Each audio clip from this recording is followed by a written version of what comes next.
Hi, I'm here to introduce the guest today, Dr. Barbara Cirigliano. She has been in early childhood education for her whole career as a teacher, coach, and principal.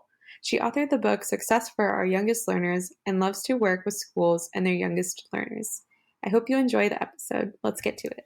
I'm educational justice coach Lindsay Lyons, and here on the Time for Teachership podcast, we learn how to inspire educational innovation for racial and gender justice, design curricula grounded in student voice, and build capacity for shared leadership. I'm a former teacher leader turned instructional coach. I'm striving to live a life full of learning, running, baking, traveling, and parenting because we can be rockstar educators and be full human beings. If you're a principal, assistant superintendent, curriculum director, instructional coach, or teacher who enjoys nerding out about co-creating curriculum with students, I made this show for you. Here we go. Dr. Barbara Cirigliano, so nice to have you on the Time for Teachership podcast. Thank you for inviting me. I am so excited for our conversation today because I think the little ones don't get talked about enough. And so thinking about the PLC process, particularly with educators of young children, and particularly as a parent right now of a 2-year-old, like I'm really in that space. And so really interested in, what does that look like for young learners? So before we even dive into that conversation, I'm really curious to know, is there anything beyond the traditional bio or anything that people should know about you that you want to kind of anchor our conversation in? Not really. I do now have 3 grandchildren, 5, 3, and 1. And so I'm really able to focus in on early childhood. And in watching them develop, it just hits home to me and makes what I do seem more important than ever. What a beautiful connection. I love when it goes beyond the professional bio to we are full human beings with many people in our lives. Right. Yeah. So just watching, and my daughter-in-law says, should he be doing this right now? He's only 18 months. How many words should he have? And, my daughter with her 3-year-old, should she go to preschool right now? Or what should we do? Why is she doing this? Is this okay? So it's really fun to be able to see them grow and develop because I love that age. That's my favorite age. That's incredible. And they have such a good resource to be able to ask you questions. I know. Oh, awesome. Well, one of the first big questions I usually like asking guests is this idea of freedom dreaming. So Dr. Bettina Loves talks about it as dreams grounded in the critique of injustice, which I think is a beautiful phrase. And so considering that, what is that big dream that you hold for the field of education, either broadly or specific to the younger ages? I think that I would focus more in on early childhood. I think that early childhood has been forgotten, and especially when you talk about the PLC process, because in the professional learning community, we assess children, and so many early child teachers says, we don't assess, that's developmentally inappropriate. We don't test kids. We don't do this, and I would have said that 20 years ago before I started and before my school became a professional learning community. And now I think you really need to assess, and there's a right way to assess young children. And so my hope and dream is that all early educators learn that process and use that process to develop and to make kids learn to high expectations, to the highest levels. And it starts at early childhood. Their brain is developing so fast and so much is going on that's where we need to really, really start. My middle school principal, whenever we had big team meetings or whatever, would always say, tell your teachers, thank you, Barb, for giving them all these kids such a great head start. So she understood that, and she was appreciative of the work that the early childhood educators in my district did. I love that you shared that story, but also that you center so much of the early childhood in the continuum of the district, right? We're incorporating early childhood educators in conversations in PLCs that are district wide or otherwise. And I think that's a huge maybe mindset shift for leaders. I'm curious if what are the mindset shifts associated with this work? What's kind of the aha moment that you've seen, even in a district leader or someone who's maybe more of a building leader in this work? I think that for so long, it's special ed and early childhood has been, oh, they're down there. They're down the hall. They do this. They do their own thing, you know. And I think what really comes to mind is I worked with a school in Atlanta, and I had all the 4-year-old teachers together. And I said to them, so what does it look like? Or I had kindergarten teachers together too. What does it look like when your students write their name? What is proficient? And one teacher said, well, if I can read it, it's fine. And another teacher said, no, no, no, no, no. It has to be capital letters, finger space, blah, blah, blah. And I said, do you see what's happening here? This isn't equitable. And they're like, oh, yeah.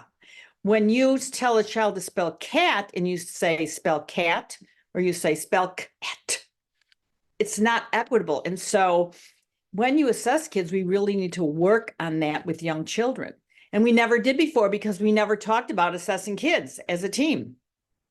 So I think it's the equity that the light turns on for some kindergarten teachers. And I had the principal at the school tell me, well, when my child had this teacher, they said they knew the ABCs. And then the next year, they didn't know the letters of the alphabet because they were assessing them differently. And parents notice that. Parents wonder. And the principal's like, well, let me check this out. Yeah. So. Oh my gosh. I love that you went there, because one of my favorite chapters of your book was chapter 4, where you talk about like literally breaking down that question of PLCs of like, what is it that we want students to know and be able to do? Right.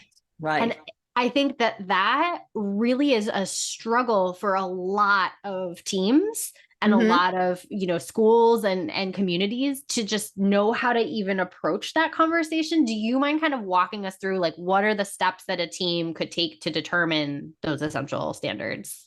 Well, what we did is the first thing we did is we looked at the state standards for kindergarten. And at that time, there were no early childhood standards 20 years ago. So we had to crank them down.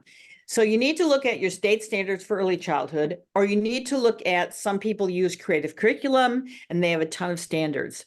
And you need to go through the process of individually, teachers go through and mark what is most important. Because I talk about, you can't teach all of the standards. They can't learn them all.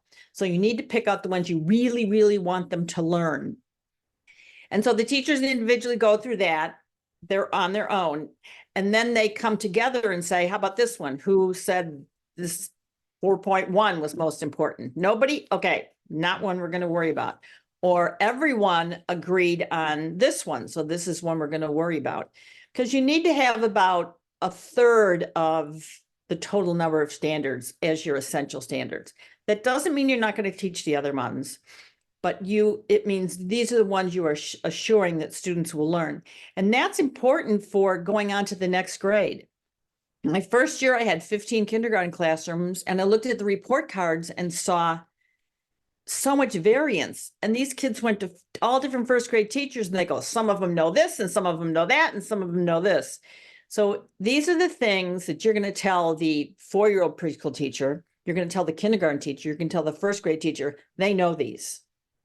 They know these. So you don't have to start over at the beginning. You don't have to assess them to find out. I'm telling you, they know these. So when you go through that process, you decide which ones are most important. And you really you have to do it as a team. You can't take mine from my old schools and use mine because you have to talk about them. My early childhood teachers talked about shapes for about 25 minutes. What are the most important shapes? A triangle, a square, a circle, know a triangle. They don't even know a triangle when they're 3. They need to know a triangle when they're 4. There's no right or wrong. They just have to agree on what's most important. And if it's a triangle, then it's a triangle. And everyone has to agree to agree. It's more consensus than 100%. So I think that's important. I love that. And just the specific example about the shapes. And I think in the book you talked about colors, right? Like these are tangible things we can talk about. Right. You don't think, well, I mean, all those things. I have the background experience to know this works. We've done it. I know how the conversations go. Sometimes they're not pretty, but I've seen it in action, and I've seen how kids do better. So Yeah, I wanted to touch on that because you brought it up about the assessments, right? And I think you shared in the story just that a story in the book thinking about I think it was your child who was yeah, my really son. upset about the like bubble filling out of Yeah, like a yeah, multiple yeah. choice. Do you Yeah, want to we're share not that doing that. story? We're not doing that. We're not doing the bubble choices. I mean, the teacher was shocked. How am I going to know what he knows? I go, lots of other ways. Surprise, surprise. So, assessment is important, but it needs to be done appropriately. And everyone has to agree on how it's done because it has to be done in a pretty similar fashion and at the same time.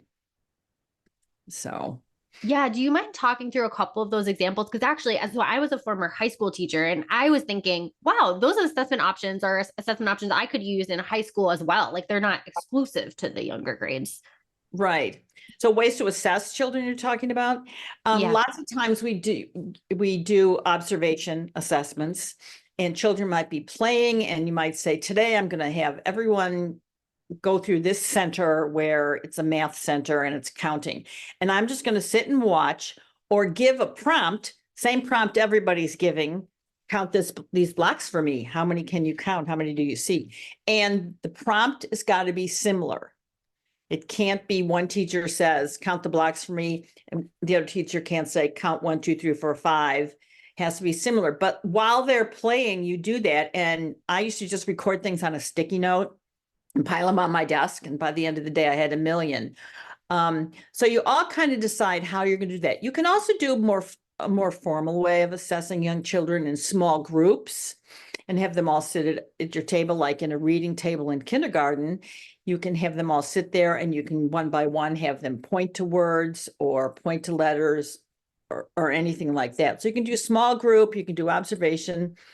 And you can do an activity that's totally geared at assessing, but it's not a paper and pencil assessment. It's not a filling in the bubbles. So I think it's sometimes a lot harder for teachers of young children to assess because some days a young child will know all the letters of the alphabet and the next day they won't.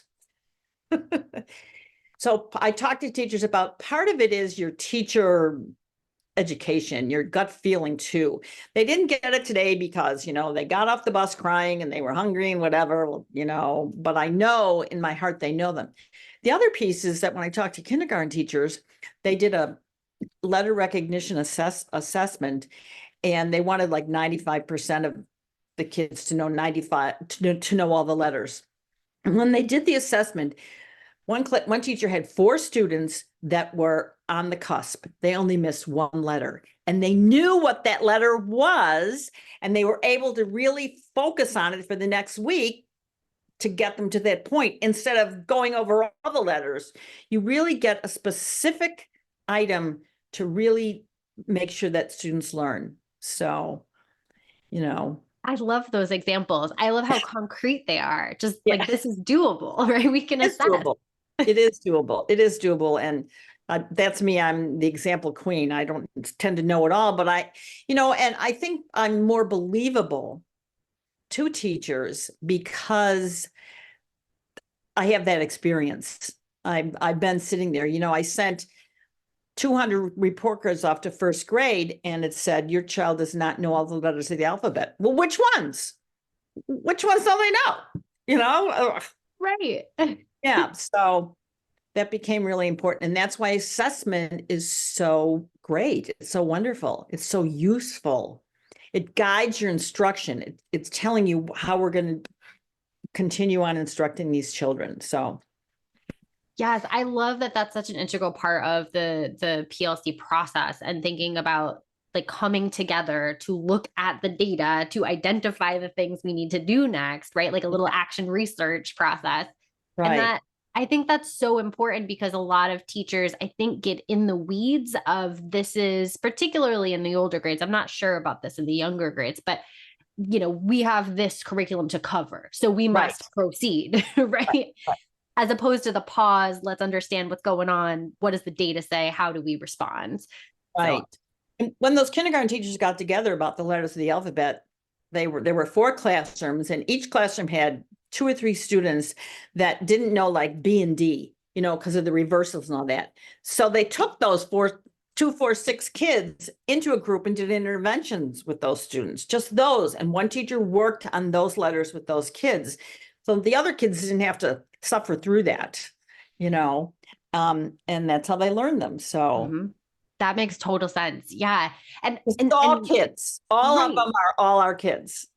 Yes, right, back to those equity roots, right? That's so good. And I think the other big thing that I was an aha for me when I was reading your book was thinking about the organization of PLCs and thinking about the inclusion of early childhood educators in vertical like Right, curriculum teams, I think is what you were calling them. They're like right, the job alike teachers. right. We all teach social studies pre-K through 5. We're in a team. And Mhm. if there's, 4 pre-K teachers, that you can have one go to each subject area if possible We and did, be yeah. included, right? Right. Can you talk through a little bit about that? Because I think that's a huge mindset shift for some district leaders. Well, I think it's important. You can take the 3-year-old essential standards, the 4-year-olds and 5-year-olds, the first grade ones, and you can line them all up on a wall, say in math, and see that there is a continuum. When we did that in our district, we did it district wide all the way up to 8th grade. We found out that they were teaching the Civil War in 3rd grade and 4th grade. It's like, why are you doing this? Why, oh, we didn't know you were doing that. So I think it's important to be able to share and talk about those types of things, and especially for preschool teachers and early childhood teachers, because so much is developmental. So I think the bottom line is not what do we want these 3-year-olds to know and be able to do, but what do we want them to know and be able to do after kindergarten to go to 1st grade, because that's where it becomes so much more concrete. And so for 1st grade, 2nd grade teachers to know, maybe they didn't know this at 3, and maybe not at 4, but they will know it before you get them. So I think looking at that continuum is really helpful, and seeing how early childhood teachers teach it. I think that because it's different, and some of those strategies 1st and 2nd grade teachers can use. High school teachers can use. I was going to say high school. Probably. So I think for continuity of programming and curriculum, it's important, and for everyone to see what's coming and what's going. Where are we going with this is really important for that vertical alignment. Yeah, I love that example of, right, like we're teaching the same social studies content into next door grades and we didn't even We didn't realize. even know it. Yeah. Yeah. Oh. Yes. Nobody's teaching this. Nobody's teaching this important piece. Yep. I thought you were. No, we thought you were. So Yeah. Yeah. What powerful work to be able to bring people together with that focus and then illuminate some of these things that otherwise, without the structure, you would never identify, right? Like that's right. You wouldn't. Yeah. I didn't. I got that big scope and sequence when I started teaching, and teach it and be on page 17 on October 30th, or you're in trouble. So, okay. Right.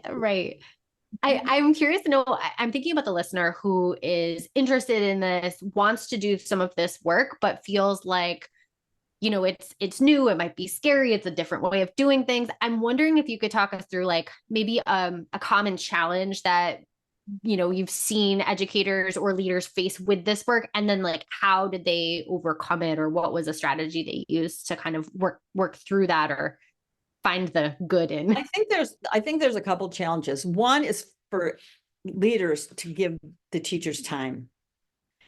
So many teachers are used to having their planning time and doing what they want and what they need to do. And for some teachers, that might be taken away, and they're not happy with that, because they have to do all these things because we are overloaded as teachers. So it's up to the leader, the principal, whatever, to find time for teachers to do this. And sometimes it takes throwing away the whole master schedule and starting over. And that's really hard for some teachers, really hard. I could not do the master schedule in my school. I didn't have the brain for it, but I had a team who did it. of teachers, and they did it, and it worked out great. So however you need to do that, finding them the time. The other piece is that sometimes leaders have to monitor the work of the team, because teachers aren't used to collaborating and talking to each other. And new teachers might have the teacher who's been there for 27 years, and they're not going to say anything because she's there and she overloads the conversation. So there might need some strategies to be put in place to facilitate those kind of dialogues within a team meeting. And sometimes the leader has to do that. If it's the talking stick or I don't know, whatever, I want to get everybody's opinion on this, and you can't say, I agree with her. You have to say something else. So I think that can be really hard. The time and talking openly. I had one teacher in a team meeting used to say, okay, you guys, you're all going to be really mad at me for saying this, but, she opened up with that because she was going against what they were talking about, but she was a speaker mind person. And I really emphasize when I talk to teams is you cannot go in the school parking lot and talk about this. That's not being a true team member. If you're going to talk in the parking lot, you got to talk about it here. And we're not going to go talk about you in the parking lot either. So that whole trust thing takes a while. And there's sometimes where leaders of schools have to reshuffle the teams, move teachers. You might have fourth grade that's got 4 bosses and 2 sitters or whatever. And sometimes you have to reshuffle that. And that's hard for teachers too. Change is really hard for teachers. It's really hard. We always did it this way. We always did it this way. Well, was that make it right? Right. So, that's the question, right? Yeah. I like that. and to be open, I was like, we did some bus thing one time, and we did it for 2 days, a bus lineup. It was a disaster. And so as a leader, you need to be able to say, oh, this is a mess. I'm sorry. Let's try something else. So to be able to, teachers know that if it's not working, they need to tell you and they need to fix it. A schedule we didn't do at Arkansas, they started in January, hard for teachers, middle of the year.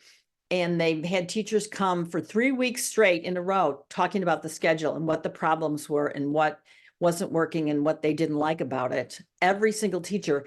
And the leadership team fixed it. Hallelujah. That's such a good example. Yeah. I love that. I think the same with teachers and students, right? You got to be able to hear the feedback and change course. Right. Go in a different direction. So absolutely. So there are so many, I just want listeners to know too, in your book. So the book is called Success for Our Youngest Learners. And I think there's so many tangible things in there where it's like, oh, you don't have an agenda for your PLCs. Like, here's this data form, right? Like, use this. Or you're not sure what a schedule could look like to have people collaborate and meet. Here's an example of schedules that you have. Like, you have like the Fist of 5 protocol. You have how to create your missions and values. It's so good. I just want listeners to know, like, this is a microcosm of the book in this conversation, but people need to go get the book. and I am wondering, for the leader who is, ready to do this, got to go get the book, but wants to do one thing tomorrow before the book comes, that they would really start kind of the foundation building. What would the one thing, as soon as they're done with this episode, like they can do it tomorrow, what would that one action be to get started? I think if they could get their teachers at a grade level together to talk about just what they're doing, get them to learn how to come to a team meeting and have some kind of agenda and talking about specific things. Not, so many times teachers go, oh, we have a team meeting. What are we going to do there? I don't know, because they have no agenda. Even if it's not about PLC things in the beginning, come together. We're going to talk about these 4 things. And then, and some teachers have to put the first 5 minutes as the bitch and moan section. We're going to vent now. We're going to all complain and crab, and then we're done. And then we'll move on. So I think just to start teachers getting used to coming together at a certain time, being on time for that meeting, and talking about important things. So that their they have, kind of learned beginning of trusting each other and understanding each other's point of views, then to be able to dive into determining essential standards. So I guess it's finding the time for them to get together is the first thing the principals need to do. Yeah, I love that. And maybe looking at different, I know you link to different things in the book of examples of schedules and stuff, maybe doing a little bit of research. What could this look like? Or handing it over to your teacher teams, like you said. Right. Yeah. Yeah. And maybe another important piece is forming a leadership team. Getting together grade level teachers and having a leadership team who are behind it, who understand professional learning communities, or gung ho about it, and so they can start working too. So it's not just a leader edict, it's coming from your peers as well, and I think that's helpful. Definitely. Yes, I totally agree. And I just remember the phrase that I think you had used in the book for one of the kind of come together to talk things that folks did was like shop and share. Like, Yeah. here's how I taught this thing. And then they all shared different ways they taught something, which I find such a cool thing that you could totally do tomorrow, right? Oh yeah, you can do that tomorrow. And I always used to start meetings with what I called a whip: without hesitation, invite participation. And I'd throw out a question, not school related, not anything, just so teachers could learn more about their colleagues. Like, what's your favorite sandwich? Go around the table. Oh, you like salami? You're kidding me. Just those kinds of things. Just a crazy question. Your favorite movie, favorite all-time movie, just so we learn a little bit more personal things about the people we work with. We're with them all, in the same building all day, every day. So I love that idea. I think about that with students and culture building at the start of a school year or something. Yeah. Same with teachers, right? Because when we see the humanity in our fellow teachers, if we get into a disagreement about a pedagogical move or this standard should be essential or not, we still see the humanity in the person. Right. Which I think is really important. We're all in this together, and you're a human being, and you had a crabby husband this morning, or a crabby 2-year-old, and sorry to hear it. So Exactly. Yeah. So I guess this is my next question is a little bit more of the humanity piece too, getting to know you. So one of the things I love asking every guest, this could be related to work and the things we've been talking about, or it could totally be different. What is something that you have been learning about lately? Oh, I've really started a couple things, gardening, because I'm retired, and so I'm doing gardening at home, and I'm going to run out in the yard and do that, learning that. But I'm also doing a lot of learning and thinking about how young children's brains develop, like that cognitive development, and how, maybe because I've been watching a lot of Dateline too, murders and stuff, is that at the age of 15, your brain's still not totally developed. Your frontal lobe isn't totally developed. So I think that helps people, and it helps teachers, and helps me understand why young children do some of the things they do, why teenagers do some of the things they do, why young adults do some of the things they do. It's just become really fascinating to me that just how that develops and what parts develop. That is fascinating. Also very excited for your gardening life, because I know nothing about that, but I am fascinated by the people who could do it well. Well, I'm working on it. It's time consuming, but keeps me busy. And I can share that experience with my grandchildren. We go out and pick, tomatoes in the summer and things like that, and they really like it. It's down to earth too, where they are low to the ground. Yeah. Oh my gosh. Yes. My car was hit recently, and it's in the shop. So we had got a rental, and my kid is just like, I like this new car because it's low to the ground. He can walk up into it. You can get into it. Yeah. We don't think about those things. No, I know.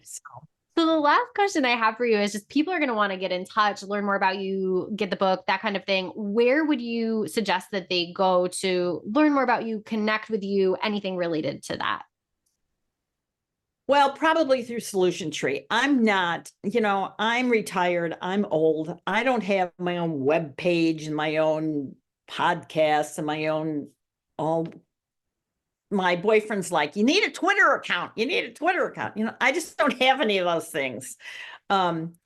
they can certainly email me, and they can certainly get in touch with Solution Tree. Perfect. And we can link to those things in the blog post for this episode as well. Yeah. I'm happy to, how did I turn my phone off? So I'm happy to, I'm happy to talk to anybody and help anybody out, because I'm really passionate about this and have been for my whole educational career. So I just think this is where it starts. This is where it begins. And if we don't get it right when they're little and give them this joy of learning, and give little children the success of, oh, I learned this. Oh, I can say my ABCs. Oh, I can read a book.